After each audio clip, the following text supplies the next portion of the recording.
नमस्कार। कल दिल्ली के चीफ मिनिस्टर अरविंद केजरीवाल को ईडी ने गिरफ्तार कर लिया।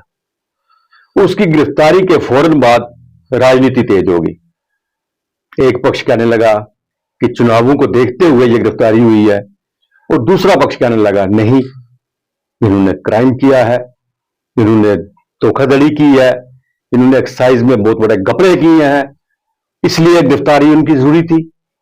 ईडी ने पूछताछ के लिए भी बुलाया था बहुत बार, 9 सम्मन उसके चले गए। 10वां सम्मन देने के लिए गए तो उन्हें गिरफ्तार कर लिया। अब इसकी बहस बहुत चल रही है इस वक्त। आज हमारे साथ हैं एडवोकेट RS गिल साहब, सीनियर जर्नलिस्ट भी हैं। इनसे हम जानना चाहेंगे कि इसकी गिरफ्तारी को लेकर जो इस वक्त डिबेट खड़ी हुई है, क्या इसे भारतीय जनता पार्टी की सोची समझी एक चाल समझेंगे कि उन्होंने चुनावों को देखते हुए ने गिरफ्तार किया है, या इससे पहले नहीं गिरफ्तारी हो सकती थी, या सचमुच उन्होंने धोखाधड़ी की है, करोड़ों की धोखाधड़ी की है, इसलिए उसका गिरफ्तारी जरूरी थी। गिल साहब, आपका बहुत बहुत स्वागत है। धन्यवाद। गिल साहब, कल बहुत बड़ा तमाशा हुआ। वैसे तो केजरीवाल साहब बहुत दिनों से तमाशा कर रहे थे। जब भी कोई सम्मन आता था बाहर निकाल के फेंक देते थे। 1 नहीं 2 नहीं 9 सम्मन उन्होंने बाहर फेंक दिए। कहते नहीं, मैं नहीं मिलूंगा, जाऊंगा। कोर्ट में भी गए, कोर्ट में भी उनको कोई राहत नहीं मिली। अल्टीमेटली जो शायद पहली की सम्मन में होता, वो 10वें सम्मन में जाके उनको गिरफ्तार कर लिया गया। इसको लेकर चर्चा शुरू होगी। आदर्श जी, धन्यवाद, आपने मुझे मौका दिया। आपके ये हमारी खुशकिस्मती है कि आप हमारे स्टूडियो में आए हैं। धन्यवाद।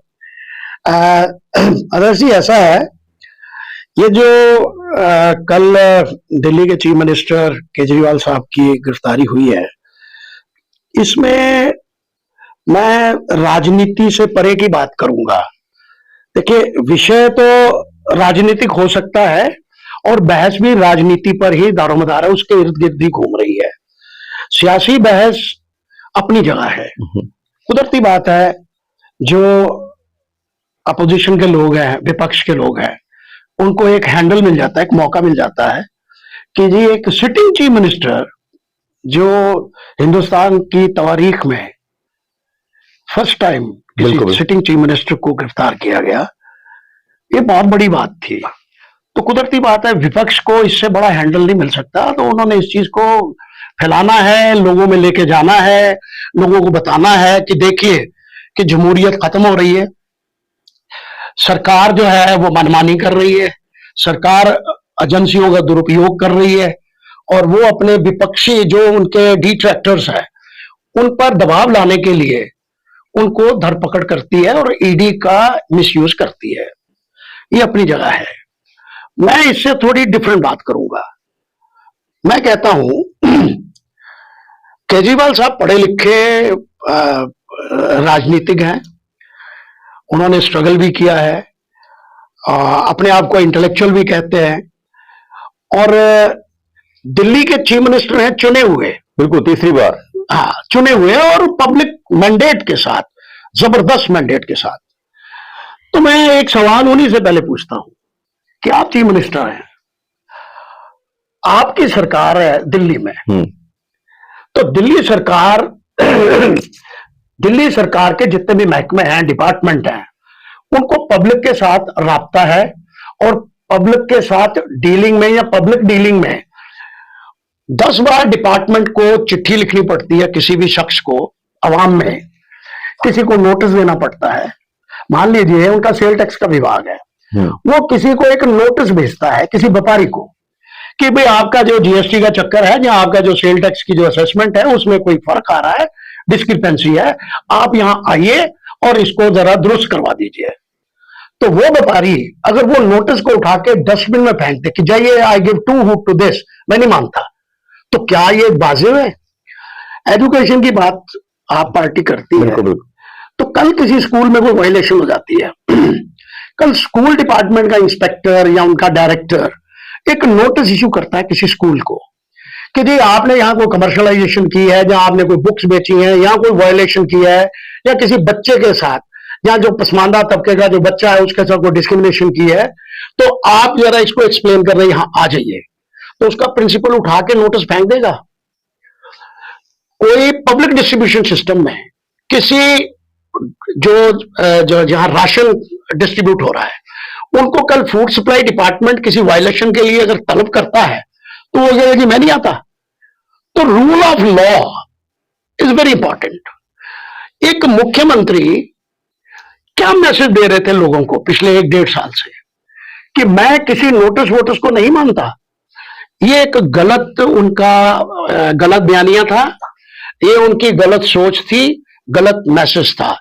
एक मुख्यमंत्री होने के नाते, एक जिम्मेदार पॉलिटिशियन होने के नाते उनका फर्ज बनता था कि अगर पहला ही नोटिस आता, he should have join the investigation. उसमें क्या हो जाता, कोई मुंह में डाल लेता। अगर आपने कुछ किया नहीं है तो आपको खौफ किस बात का है? मैं इतनी बात कहूंगा कि अगर पहला नोटिस आया, आपने उसको बॉदर ही नहीं किया, रादर आपने सभी नोटिस को आप तमाशा बनाया, पब्लिकली तमाशा बनाया, उसको राजनीतिक रंग दिया।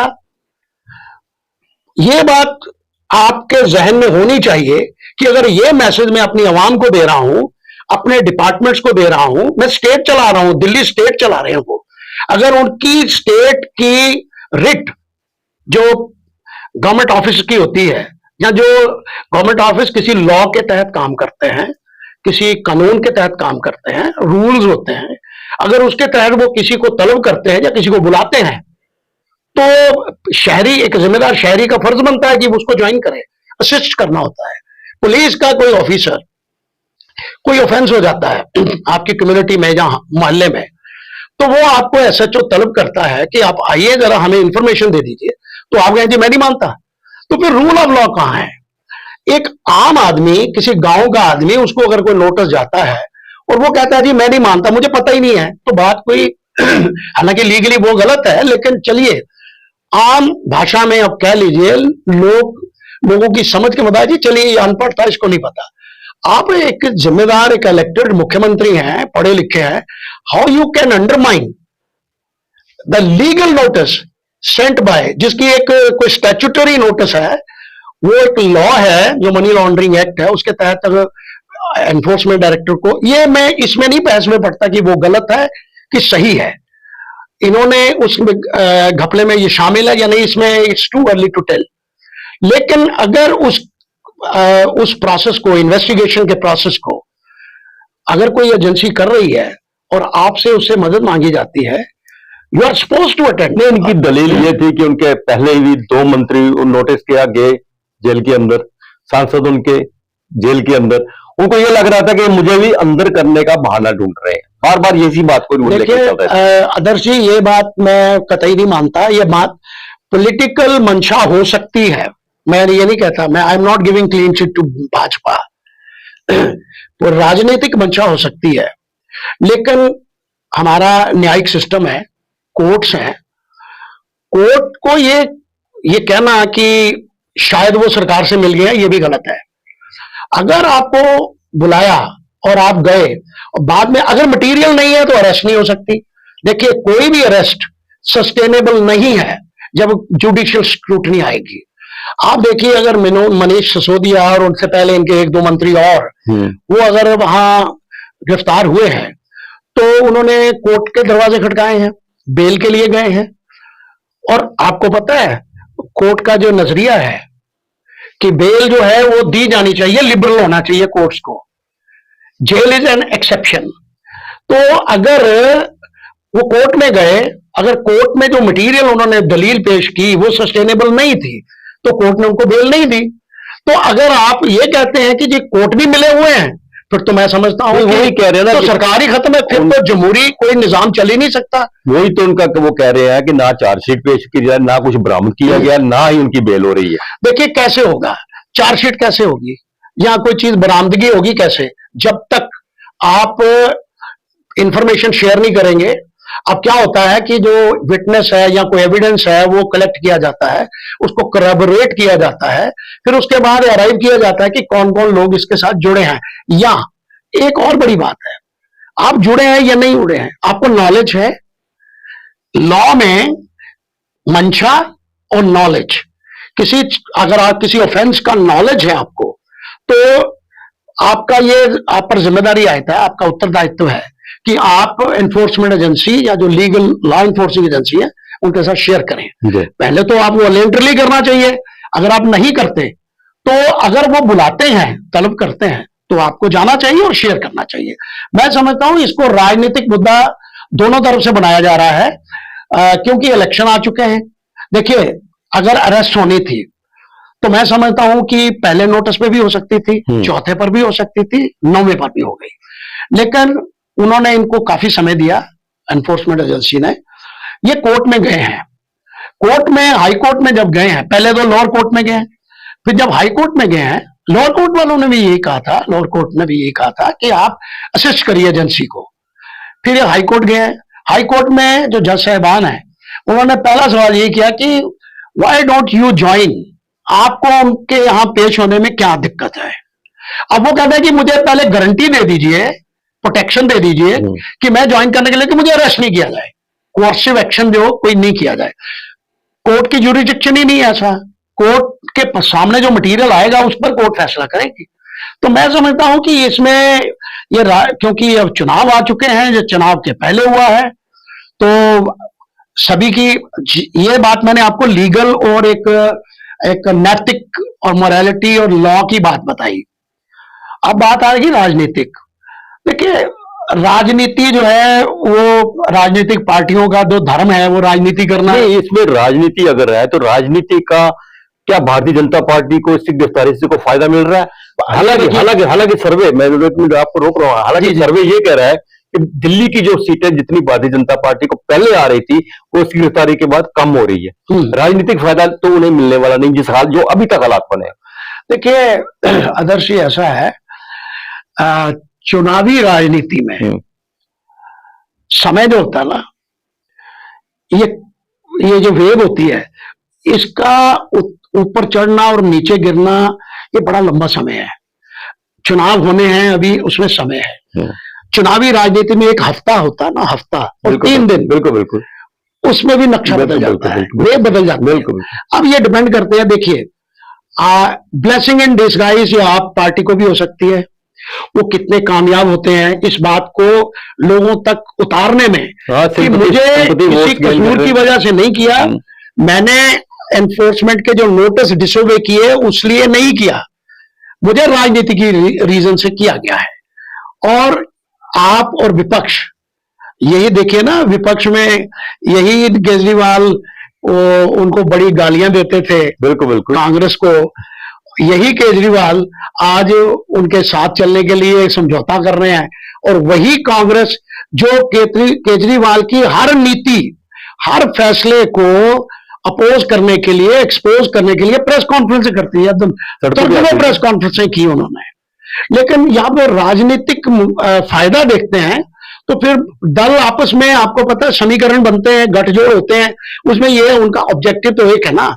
इस समय देखिए आदर्श राजनीति ये बनी है, भारत की राजनीति, मैं इसको मीडिया में भी और राजनीति में वर्टिकल स्प्लिट है, ऊपर से सीधा, for Modi and against Modi.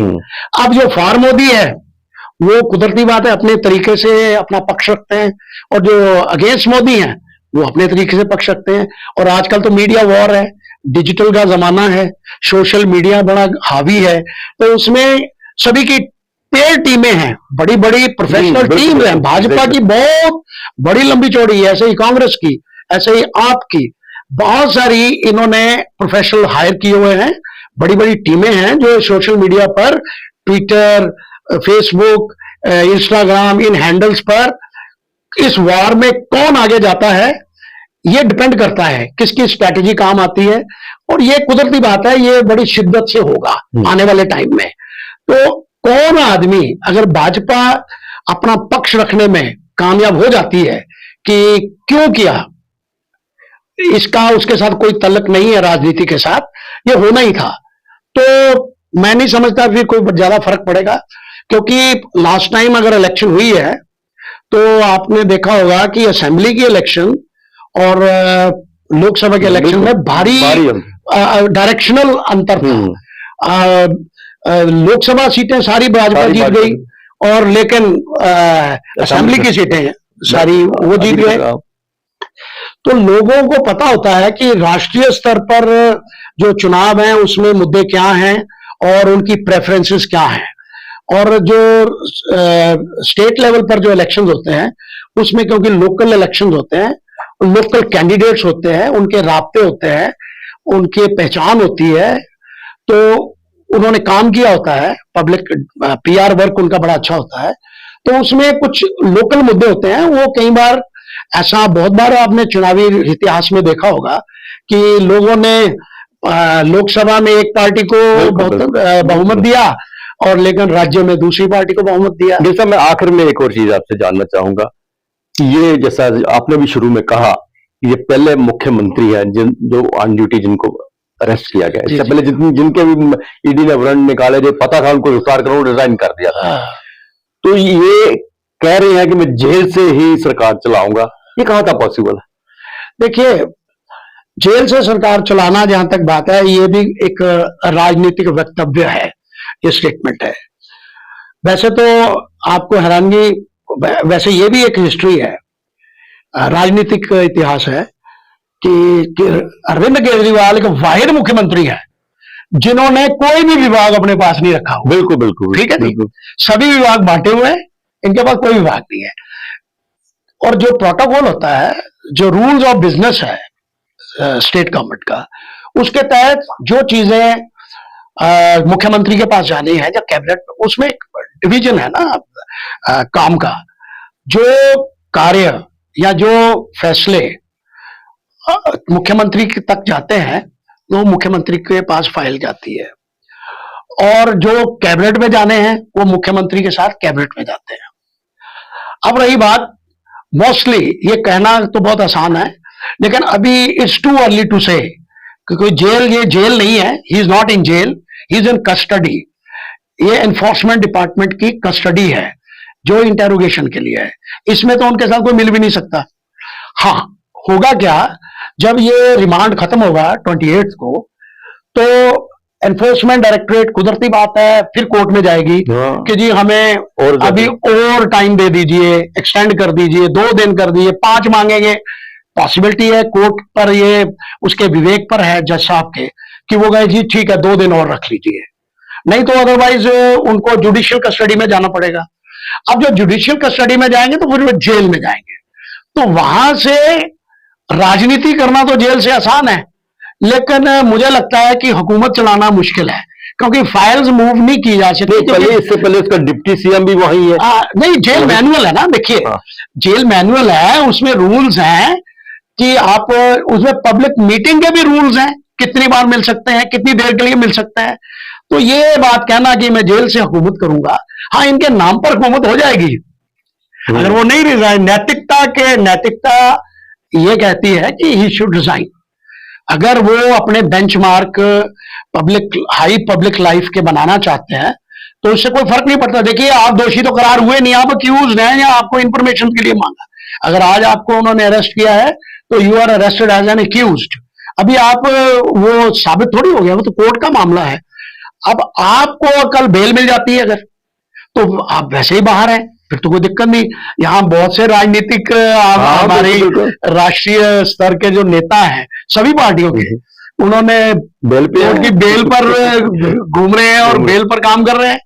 तो ये राजनीतिक वक्तव्यों में मैं नहीं मानता, ये राजनीति अपनी जगह है। राजनीति तो एक अखाड़ा है, जो पार्टी अपनी बात को आसान तरीके से लोगों के बीच उतार देगी उसको उसका फायदा मिलेगा, जो पीछे रह जाएगी उसको नुकसान मिलेगा। सिंपल सी बात। कुल मिला के हम कहेंगे 28 तारीख के बाद भारत की राजनीति और तेज हो जाएगी इन दोनों। बिल्कुल बिल्कुल। और उसके बाद पता चलेगा असली पोजीशन क्या है, अगर जेल जाते हैं, रिजाइन करते हैं या नहीं करते हैं, तो वहीं से एक बात में और इसमें अगर क्लियर कर दीजिए, मुझे समय दे। एक आम लोगों का कहना है कि जी भाजपा पर एक दोष है कि जो लोग जिन पर मुकदमेबाजी चल रही थी या रेड हो रही थी या जिन पर कोई इस किस्म के ऑफेंसेस के इल्जाम थे, वो जब भाजपा में आते हैं तो उनको उनसे केस वापस ले लिए जाते हैं। मैं यहां ये क्लियर करूंगा आपके माध्यम से, केस वापस लेना सरकार के बस में नहीं है। हाँ, होता क्या है ये क्लैरिटी में जरूर बताऊंगा। जो केस चल रहे हैं वो उसकी गति धीमी हो जाती है और राजनीतिक रीजन से, क्योंकि आप वो सत्ता पक्ष में चले गए तो सत्ता पक्ष के जो राजनीतिक हैं उनके साथ जो एजेंसीज की डीलिंग जो है वो इतनी शिद्दत की वाली नहीं होती। तो ये मैं क्लियर करूंगा कि केस कभी नहीं खत्म होते, केस चलते रहते हैं, राजनीति होती रहती है, राजनीति की वजह से उसकी जो गति है वो धीमी हो जाती है, लेकिन खत्म नहीं होते। इमीडिएट रिलीफ उनको रिलीफ मिलता है कि उधर चले गए।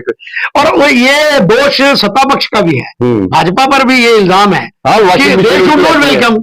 अगर एक दोषी है, अगर आप कहते हैं जी हम we are party with difference, तो फिर डिफरेंस क्या है आपका? आप भी वही कर रहे हैं जो कांग्रेस करती थी, जो बाकी लोग करते थे वही आप कर रहे हैं। बिल्कुल सही कहा आपने साहब। आप हमारे स्टूडियो में आए और पहली बार आपसे हमारे स्टूडियो में मुलाकात हो रही है, इसके लिए आपका बहुत बहुत धन्यवाद। शुक्रिया, धन्यवाद। आज के लिए बस इतना ही, नमस्कार।